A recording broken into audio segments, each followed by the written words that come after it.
This is how Ukraine used a $2 million drone swarm to destroy Russia's largest Shahed factory and cripple 70% of their drone production in a single night.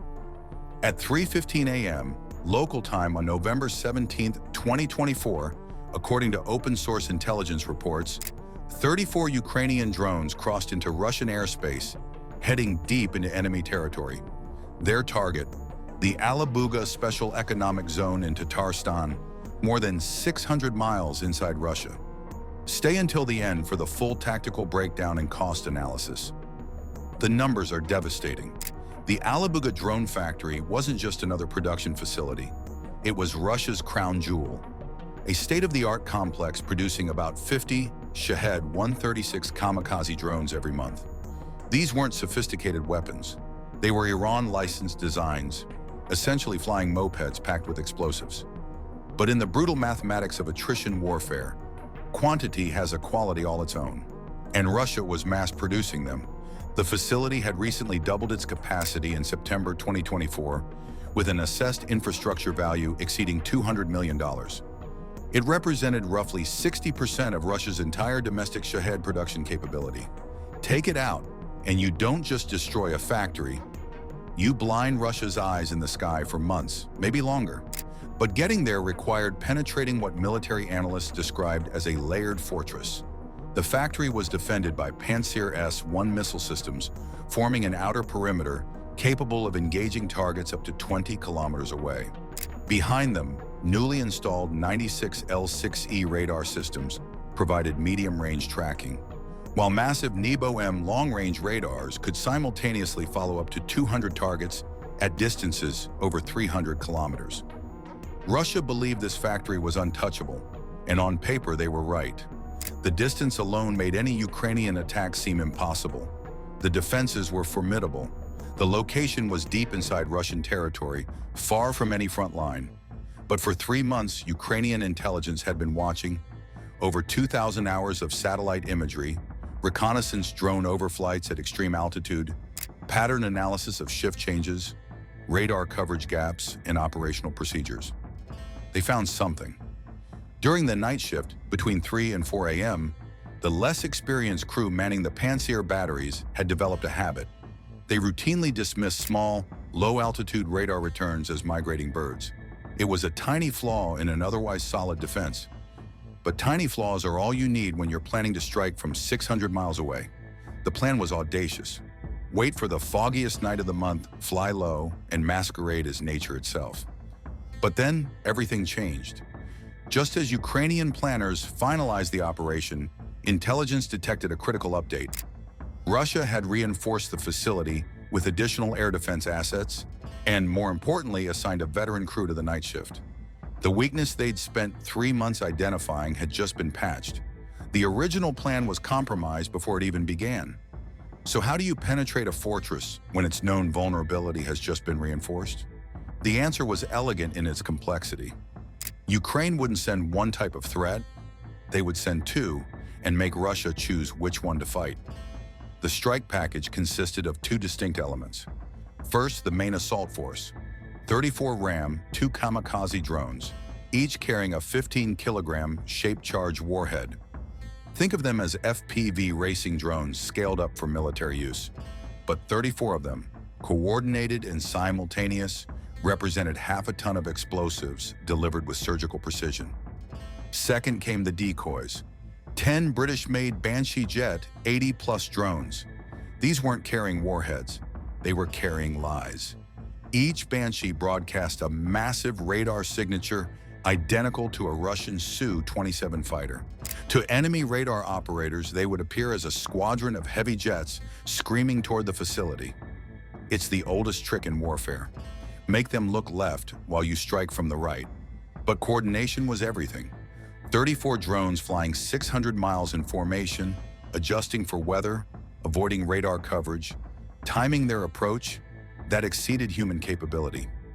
So Ukrainian engineers built something called Night Owl, a custom AI coordination system. It processed real-time data from an RQ-20 Puma reconnaissance drone circling invisibly at 15,000 feet, factoring in crosswinds and adjusting each drone's flight path dynamically. At 3:17 a.m., the attack began. The Banshee decoys launched first, climbing high and loud, deliberately visible on every Russian radar screen. 30 seconds later, the Ram-2 swarm lifted off, immediately dropping to 100 feet and using the thick Belgorod forest terrain as natural cover. The heavy fog that had rolled in exactly as Ukrainian meteorologists predicted became their additional cloak, scattering radar returns and masking the approach. Inside the Russian command bunker at Alabuga, radar screens suddenly lit up with multiple high-value targets.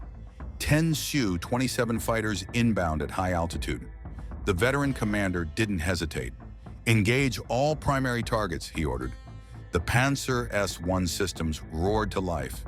In less than 30 seconds, 6 of the 10 Banshee decoys were blown from the sky in spectacular fireballs. On his tactical display, the commander watched the threat count drop. 10 contacts became 4, then 2. His systems were performing flawlessly. It looked like a clumsy Ukrainian air raid. But this was a calculated sacrifice. Each $50,000 decoy that died bought the real swarm 30 precious seconds of chaos, and 30 seconds at 300 miles per hour is an eternity. The bait had been taken. Now came the real fight. With the Phantom jets eliminated, the commander did exactly what a competent officer should do. He ordered his operators to scan all frequencies and altitudes. He knew something was still out there. The element of surprise was gone. The main swarm of 34 drones now had less than 5 minutes to reach the factory before they were detected. But the Night Owl AI had anticipated this. It initiated what Ukrainian planners called Phantom Echo. The swarm instantly broke into 3 erratic groups. Their flight software, using biological data from migratory bird patterns, mimicked the movements of flocks, speed fluctuations, altitude changes, unpredictable course corrections. To Russian radar, the threatening target icons dissolved into soft, harmless biological returns. 15,000 feet above, the RQ-20 Puma deployed an infrared decoy designed to blind ground-based cameras. Its intense thermal signature scattered through the fog, creating a blinding whiteout on the Russian visual feeds.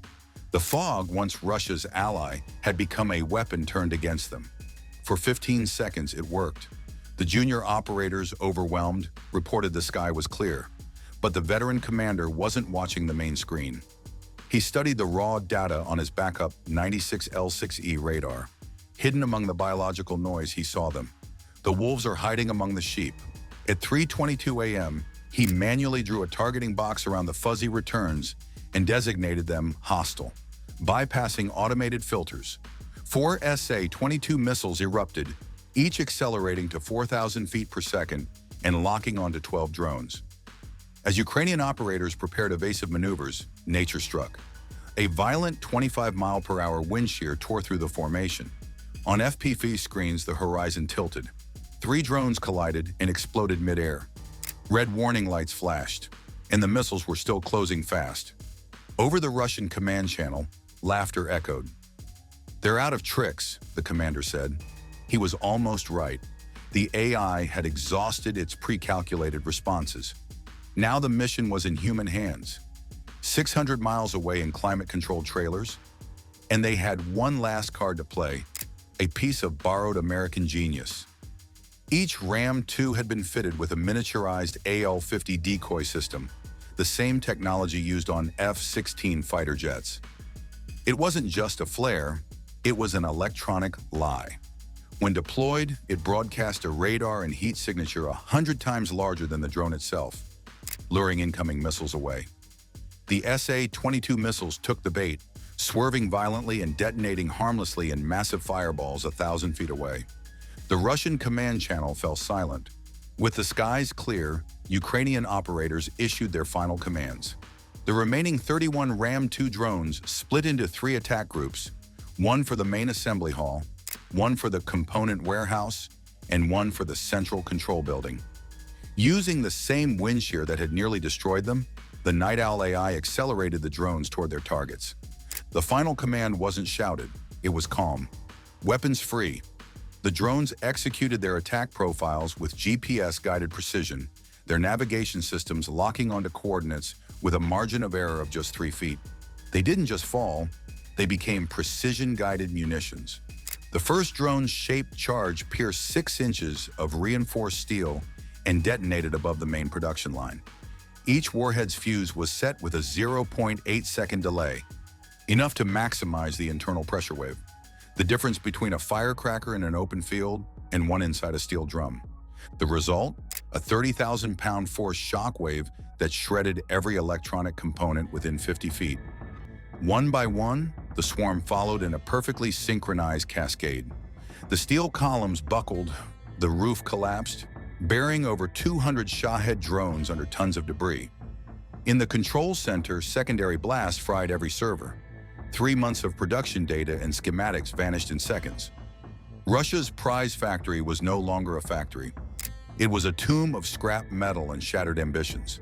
The damage was done. The numbers were catastrophic.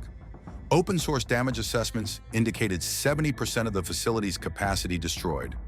About 200 Shahed 136 drones buried in rubble, 15 engineers and 30 workers reported casualties, and a rebuild timeline of 6 to 12 months. If Russia could even source replacement equipment under sanctions. But the true impact wasn't the twisted steel, it was the strategic shockwave across the Russian war effort. The Alabuga factory had been producing roughly 60% of Russia's domestic Shahed output. Overnight, that dropped to perhaps 15 drones per month. Reconnaissance units in Donetsk suddenly faced severe shortages. The cost calculation was brutal. Ukraine spent around $2.2 million in hardware, 34 RAM, 2 drones, and 10 Banshee decoys. Russia lost a $200 million factory, $20 million in completed drones, $50 million in tooling, and $100 million in projected production losses, a total of $370 million. Return on investment, 168 to 1. Could Russia have prevented this? Possibly, by deploying more air defenses, expanding radar coverage, or decentralizing production. But each countermeasure creates new vulnerabilities. Move defenses from the front, and you risk a breakthrough. Spread out factories, and logistics collapse. The genius of asymmetric warfare is simple. Make defending everything impossible. This strike wasn't an isolated event, it was part of a pattern. In the weeks before Alabuga, Ukraine struck deep inside Russia, ammo depots in Voronezh, fuel facilities in Rostov, command centers in Belgorod. Each hit reached farther and struck harder, proving that distance was no longer a defense. Russia's doctrine of strategic depth, the idea that vast territory ensures safety, had just collapsed. The psychological effect was immense. Every Russian installation now looks at the sky differently. Security must tighten. Air defenses must be redistributed. Production slows. Inefficiency spreads. Russia isn't just losing factories. It's losing confidence. Tactically, the lessons are profound. AI-coordinated swarms can defeat layered defenses worth hundreds of millions. Deception and misdirection still work. Human operators and AI working together can outthink overwhelming power. And the fundamental truth stands. In modern warfare, intelligence and creativity outweigh sheer size. Here's the final score. Ukraine, 31 drones lost, 1 strategic facility destroyed, 0 casualties, cost $2.2 million. Russia, 1 irreplaceable factory obliterated, 70% of Shahed capacity gone, 45 casualties, losses $370 million. The best weapon isn't the most expensive or the most powerful, it's the one your enemy can't defend against. Ukraine just proved that a $2 million drone swarm, guided by clever tactics and fearless operators, can reach 600 miles into enemy territory and destroy a facility Russia thought was untouchable. That's asymmetric warfare at its highest level. So what do you think? Was this strike pure tactical genius? Or proof that creativity now beats technology? Could Russia have stopped it, or was their defense doomed from the start? And which Russian target should Ukraine hit next? Drop your thoughts in the comments. If you believe in fighting smart instead of fighting big, smash that like button and subscribe for more breakdowns of how modern warfare is being rewritten in real time. Ukraine just proved that in the drone age, distance is no longer a defense. and Russia is running out of places to hide. Bye for now.